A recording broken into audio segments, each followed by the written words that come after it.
Okay, so you want me to call you Bass and Cutler?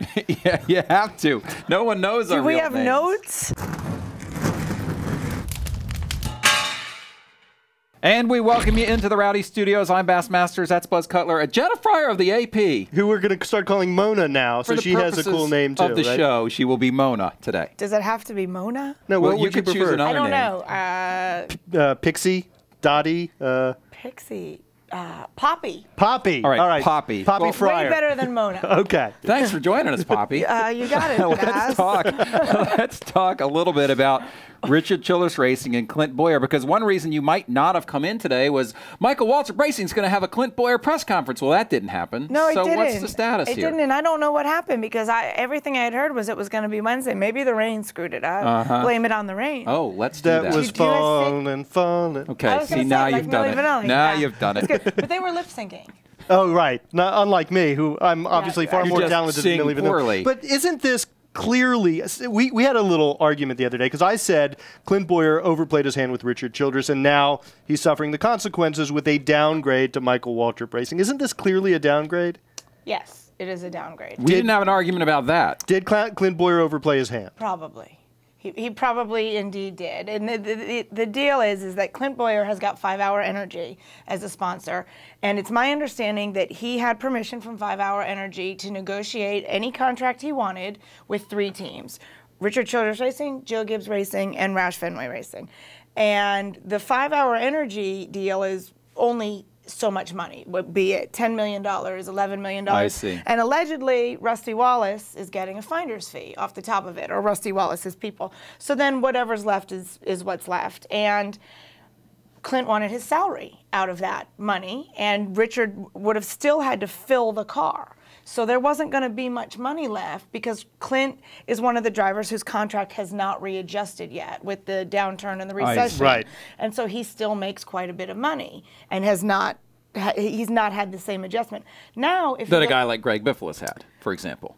everybody but Carl Edwards, to be honest with you. I mean, everybody. Kevin Harvick's taken a pay cut. Jeff Gordon's taken a pay cut. I mean, everybody's adjusted except for Carl Edwards, who probably got a raise.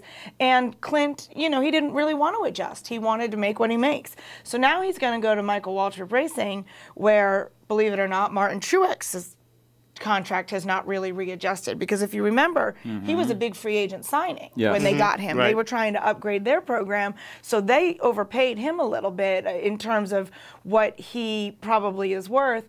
And so in the end, Clint's still going to get paid quite nicely because he's, at least on paper, he and Michael Waltrip are the same driver. Martin Truex are the same driver, where Clint maybe gets, you know, the push up because he's got a brighter, more sparkling personality, a little more fun. So he's going to get a really nice payday. Well, what's at MWR. interesting he's to going to me, end up there. You're pretty sure about that. I'm pretty certain. and what's interesting to me is Scott Miller is also going to end up Unrelated. there. Unrelated, Yes. but it's interesting that Richard Childress Racing's director of competition is going to end up at Michael Waltrip Racing, where Clint Bowyer is going to end up. Does this bode well? Is there going to be a turnaround in Michael Waltrip Racing, do we think? Well, who knows? I think that they would like that. I mean, I think This year has to be kind of a disappointing year for them. it has to be. I think they've got to be disappointed on two fronts. They've got to be disappointed that Martin Truex has not delivered what they thought he would, and that David Rudiman, you know, he has gone and floated right around. Maybe I could contend for the chase. Maybe took a I step can. back this And he's year. taken a huge big step back, a really big step back. Martin is running better. He absolutely is running better. Had the crew chief change.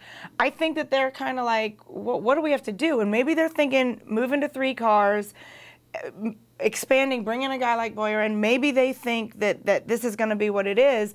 And Rudiman's only got 1 year left on his contract anyway, so I don't know how long they're going to be a 3-car team. I don't know if they're going to make a play to improve that slot later.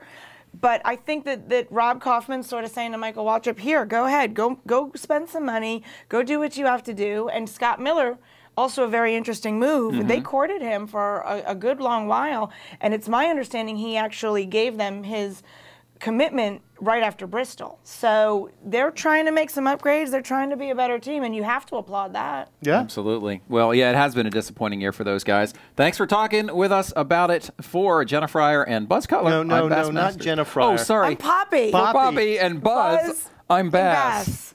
And We'll Poppy. see you next Keep time. it straight, will you? Rowdy.com. I'm just so confused. Say it like it is. Say what like it is? Rowdy.com.